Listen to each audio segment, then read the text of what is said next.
guys, Maven here. I'm a former WWE wrestler, and today we're gonna answer some questions from Reddit. Let's get into it.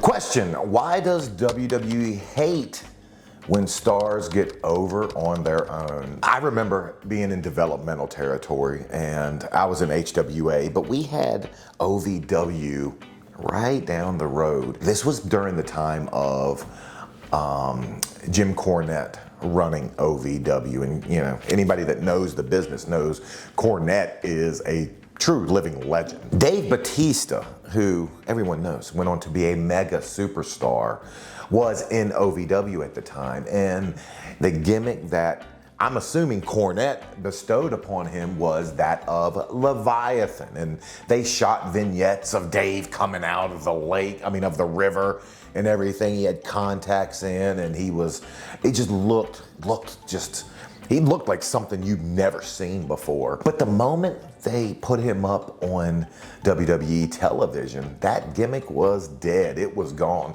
and I could never understand that. Well, I do know one thing. I know the WWE likes to own the rights of gimmicks, and it's my belief, could be wrong, but I also think they like having the satisfaction knowing that they built a star, they built a gimmick, knowing, hey, Batista's what he is because of our foresight, because of we thought he should be, not because of what Jim Cornette or anyone else thinks. Why does WWE, or anyone for that matter, care about title reign records when the whole thing is scripted to begin with? It's a good question. In my opinion, there is a misbelief that the person that's holding the belt is the most important person in the company. So when Roman Reigns has the title for umpteen, 100 days, he's the person at the top of your company. Here's why that's a disbelief, and here's why I don't believe that. The person below the title holder is usually who the company sees as their main draw, their main money maker. So it's the person chasing Roman. That's the person they're banking all their hopes and dreams on. That's all the eggs they're putting in a basket. If you're at home and you're hearing Roman Reigns has the title and lost it to Cody, okay, that sounds like something. But Roman Reigns has the title for a record length, then you at home are thinking, wow, okay, now Cody's done a little bit more. Next question: why does WWE do the thing after the interviews? I'm gonna read verbatim the follow-up, what he is saying the thing is.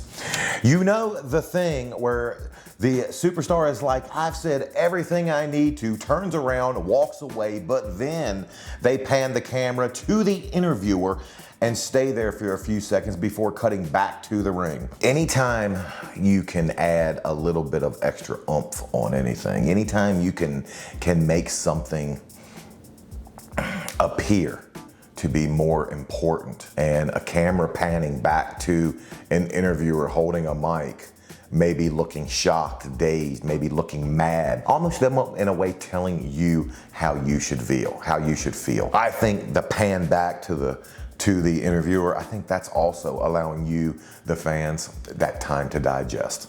Why does WWE act like it was never called WWF? I was one that was there during the name change, and personally, I didn't think it was gonna be a death nail to the company, but I thought it was gonna be a lot harder to unlearn WWF as opposed to WWE, but I was 100% wrong. I also know that the fact that the WWF logo is owned by World Wildlife Fund, there's even a financial burden against using that, those three letters. So why would you, I don't know, I see no upside to bringing up WWF, but that's my opinion, why they don't use it anymore. Is every single detail of WWE matches scripted or no? No. Depends on who is in the ring though. Some people want to have as many details called as possible. They might want to know, I'm gonna throw 3 punches. On the third one, you duck, hit the ropes, I'll turn, hit me with a flying forearm. As I come up, kick me. As I bend over, you hit the ropes. Throw that leg drop down, I go down, go for a cover, 1, 2, kick out, come over, boom, I kick you in the stomach, cut you off. Now that's wanting to have every single detail called. Here's the downside and drawback to that. What if the fans what if they're not with it? What if I throw those 2 punches and the person's supposed to duck on the third one, but the fans are cheering, loving it? Well, I want to have the ability to say, on the second punch, tell my opponent, take more, boom, hit him back, keep punching him till I get him back into the corner. He can cut me off another way. That's how I learned when I got actually out of WWE, to just listen to the fans. And if you're doing something and they're not feeling it, do something else. A lot of WWE matches are scripted on television. Why, might you ask? Well, on TV, it's a bit different because you have a certain time that you have to hit. And a 6-minute match means 6 minutes. They're gonna go to commercial. They're gonna play that ad for whatever. Is every detail scripted? My answer, no, not every. But more is scripted than I or a lot of guys from my generation would like. Is it easy for WWE wrestlers to get free food at restaurants while traveling? Oh, good question. It's hit or miss. It depends who you are. I don't want to say name recognition value, but that does help. Guys that were mid-carders like I was, man, it's hit or miss. Sometimes we go places and people would recognize us and want to comp our meals. I never went into any place expecting it. I won't say who, but when I was on the road, me and Randy we jumped in a car with someone and we went to a restaurant and they didn't have tables to actually seat us at the moment. And this person told the hostess, I'm so-and-so. And me and Randy just looked at each other like, what the fuck? Like, we just couldn't believe, because that just wasn't our style. And I don't want to say it was embarrassing, but it was embarrassing. If something was offered, hell, I'd take it. That's for damn sure. Still do. Doesn't happen though that often. Wish it did. What are the harsh realities of being a WWE wrestler? And great question. I actually did a video, consequences of being a WWE wrestler. Highly, highly encourage you to go watch it. I was up all night, with back and leg pain. My leg would not stop cramping. I mean, would I get those just being old? Without wrestling and just playing sports my whole life? Maybe. I know that last week I had to get 2 gigantic needles, one in my shoulder, one in my lower back. I know that comes from wrestling. So physical limitations and physical ailments are an obvious, harsh reality of being a WWE wrestler, but one that you might not think of when people expect stuff from you and like you feel like a dick if you can't say yes. I get 20 requests for podcasts every day. Would I love it if I could sit at home and get paid to do podcasts all day? Absolutely. Sit in my underwear and do it? Yeah, sure, why not? But unfortunately, I can't do that. Unfortunately, I have responsibilities. And it just sucks. I know, cry me a river. Yeah, Maven, it sure must suck to be you, doesn't it? I literally feel like the guy complaining that my shoes don't fit. And there's a guy beside me with no feet. Why do they exaggerate the weight of some wrestlers? Good question. When I was there, and I don't know if everyone didn't do this, obviously the women didn't, but a lot of guys would do the 2 and 220 rule, 2 inches, 20 pounds. I know I exaggerated. I never exaggerated my height. I'm 6'2". If I tell people I'm 6'4", they're gonna be like, no, you're not. And hell, I've stood beside people that are 6'2" and kind of looked up at them. And then that's when I tell them, nah, you're 6'3", because I want to be 6'2". I know I exaggerated my weight for years. I always said I weighed probably a little bit more than I actually did. When I first got into WWE, I think I weighed around 205, but they still billed me 220. You know, it's easier to stand in the ring against a guy who weighs 285 and I weigh 240. You know, it just sounds better. If I get in the ring and, you know, Undertaker, who was 300 pounds, and Maven 195, you're like, man, what? No. This isn't a wrestling match. This is assault. How do male wrestlers deal with boners in the ring? When you're out there performing, competing, and you could have the divas, the hottest divas wearing the sexiest costumes across from you, and they could be doing stuff that made Vince do the over animated gulp, you know, and that's the like anything arousal in your mind while you're performing, it's so far removed. Yeah, we're doing a job. Backstage, I've never heard one wrestler come back and be like, man, I couldn't take that flat back because my damn dick was hard. Nah, it's just not gonna happen, never. Why do wrestlers clap their hands sometimes before a move? Just to get the crowd excited, get the crowd amped, get them off their feet, get them off their phone, get them into the action. Once again, we're out there the whole time. All we're trying to do is elicit a reaction from you. And sometimes, you know, a simple clap they can go from this to, hell, all right, I'll clap with you. And then it might make them pay attention a little bit more. Clapping their hands before a move might be a timing thing. It could help, maybe they're getting ready to do something and they need a specific, you know, beat or a specific timing on something. If they go to try a move and it works, and maybe beforehand they clapped twice and that helped them get the timing before going, well, the next night, why would they try something different? Why do wrestlers tape up their fingers, wrists, or fists? I always taped my wrists simply because from my days playing baseball, I always had wrist issues, and you know, I would tape my wrist before every single game just to give me that stability. Well, once I transitioned into the ring, jumping, doing a drop kick, landing, doing anything where I had to land and you know, take a face bump and post myself as I was going down, taped wrist just helped me. Plus, I think it's just a cleaner look.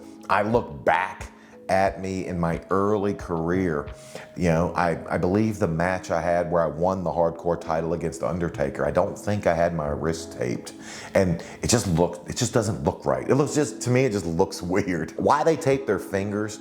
It could be a lot of guys, maybe they might be some guys would hide gigs in their finger tapes, but for the most part, it's a stability. You know, maybe they have a finger that they've hurt. Maybe, like I said, I've broken every fingers on my hands beside my thumbs. And a lot of times I would just have to tape them together just for stability. If a wrestler's taping their fist, that tells me that a part of their gimmick is punching and throwing punches. So I would say it's some performative, some gimmick related, and a lot of it just mostly for just the overall look and appeal. Next question, why do wrestlers need to ask permission from other wrestlers if using their finishing moves? A finishing move, that's like somebody's significant other. That's someone's spouse. You're gonna go to your buddy's house and be like, hey, where's Jenny at? Yeah, get her down here. We got our reservations at Morton's in 20 minutes. If you wanna get heat in a wrestling locker room, yeah, go out and use somebody's finishing move. You will get lambasted backstage.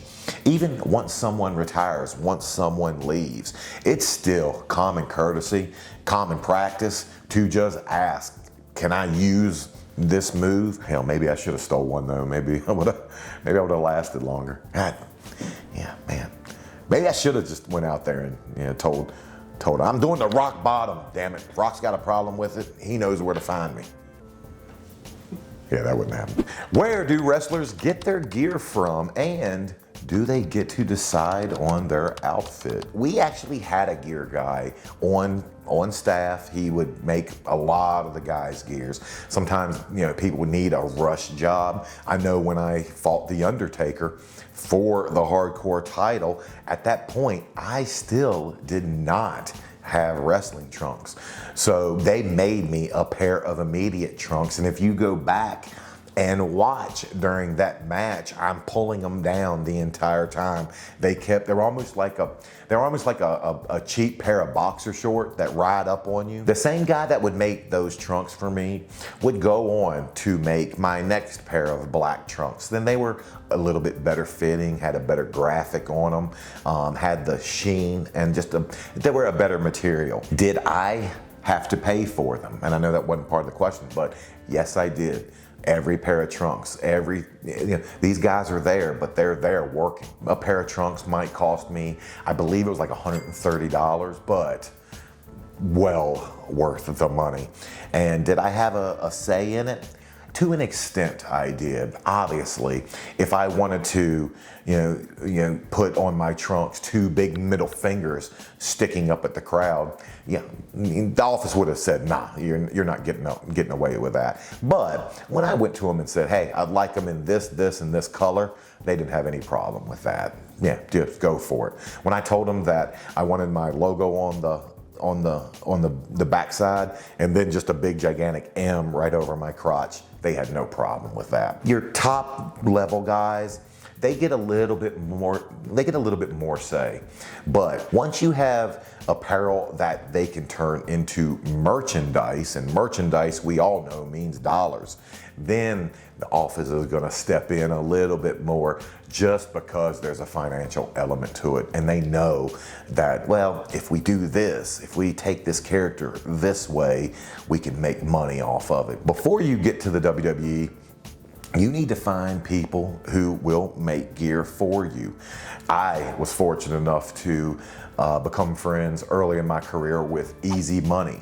And Easy Money, after his stint in WCW, was in developmental with me at HWA in Cincinnati. Well, Easy made a lot of his money and still does to this day making wrestling gear. Wrestling gear, it can make or break a character. Good gear, something that the fans want to get behind, it can be that little added touch that helps a wrestler go straight to the top. Why do so many wrestlers choose to live in Florida? When you get into the world of professional wrestling, so much of your life immediately becomes travel. The 2 days you're at home, you want to have a good home base to go to. You want to A, have good weather, and B, have some place that's just not a chore getting to. You don't want to have to take 5 flights just to get home, or 5 flights just to leave where you live. Florida provides both. And Florida is just a good retirement destination. Obvious financial benefits. I know when I moved to Florida, it was crazy because I moved to Tampa, and then all of a sudden I was around 5 or 6 of the boys. And I know a lot of you might be thinking that guys choose to live in Florida because NXT in the developmental territory is there, and it might be a reason some guys are moving there now. But even before that, even before developmental was a thing, wrestlers were still flocking to Florida. It's just it's hard to beat having sunny days. It's really hard to beat. How often, when, and where do wrestlers practice moves? Once you get to the WWE and you're a traveling wrestler, obviously, the one way to continue your rise is expanding your move set, your arsenal of what you can do in the ring. There's no better feeling than performing a move that the crowd's never seen and just hearing that, ooh. I know when I did the backstabber for the first time, that was the exact reaction I got. And then to top that, an even better reaction is when you go back through Gorilla and you go down the steps and the boys are like, oh yeah, where'd you pick that up? I liked it. That's the best feeling in the world. One thing we do get to do is get in the ring before shows, and that's the perfect place to practice, to get your feel. I know in an earlier question, somebody asked about clapping, get your timing down. And they might have a crash pad that they pull out if you're doing a high risk move and you just want to get the rotations down, or you just want to figure out how you're going to land. So you can go over and practice moves before the show, every show if you want to, as long as you get there early enough. How do wrestlers prepare for matches? Some guys like to prepare for matches by going over and getting the person they're going to work with and going through and kind of walking through all the moves. Other guys want no part of that. I know Booker T was notorious for, before he would go out there, he'd be backstage jumping rope fiercely. And I'm talking about a full-on like boxer would jump rope, and he's breaking a sweat. When I asked him, man, what are you doing? And he would tell me, I'm blowing myself up. I'm getting that first one out of the way, so when I go out there, I'm already into my second wind. And once you get into that second wind, you can wrestle a lot longer without blowing yourself up. Other guys would try not to do, and they would save as much of their energy until they were out there. The way I would prepare was kind of a cross between how Booker would do it and how just other guys would save their energy.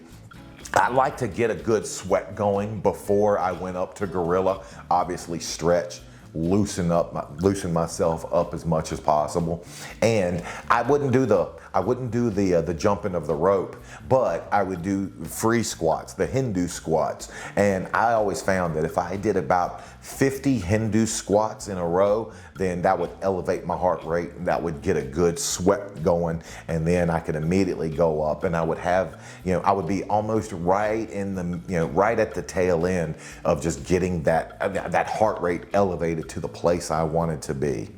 How often do wrestlers get to go home while working a touring schedule? Again, that depends on who the wrestler is. A normal schedule for me would be Friday morning, take the first flight out. It could be a 6 a.m. flight, which meant I was getting to the airport by 5, which meant I was leaving my house by 4:15. And then we would have house shows, untelevised events, Friday, Saturday, and Sunday. Now, I wasn't going home for any of these shows. I was on the road traveling, staying in new hotels, renting new cars, maybe even taking more flights to get to the next town. Monday, we would have our live show if we didn't have a pay-per-view on Sunday. And then Tuesdays, typically, first flight out, they would fly us back. So Tuesdays, around midday, Tuesdays, Wednesdays, and Thursdays, I would have home, I would be back at home. It's weird because the whole idea is you want to be popular, you want to be a top guy, and top guys, they don't get to go home much. I know John Cena's schedule for years was insane. It was crazy. I know he would probably go months without going home, or if he did go home, maybe go home for a day or two. All depends. However, I'd go back and do every single bit of it again. I absolutely loved it. Why do wrestlers hook the leg when they pin each other? Good question. It gives the illusion that you're in a real fight even more.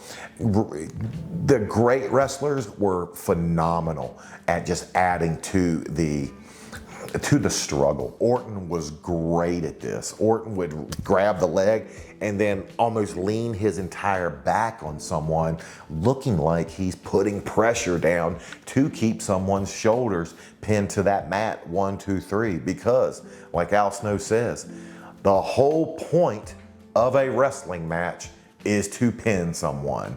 So the more that you look like you're in a struggle, the more that you look like you're fighting to get this person, to keep that person's shoulders down, the more the people at home believe. How much money are non-major company wrestlers making? When I left the WWE in 2005, I was at a peak level of earning potential. for the indies, for the independents. And if you ever hear someone say the indies, they mean independent wrestling promotions, promotions that are not backed by a big company, an AEW, a TNA, a WWE. I know as soon as people leave the WWE, that's when their potential is at its highest. Me personally, I could ask for as much as $1,000 to $2,000 for a match the moment I left. But that's because I still had name value. I had name recognition. As more days click off the calendar that remove you from being on WWE television, your name value goes down the shitter.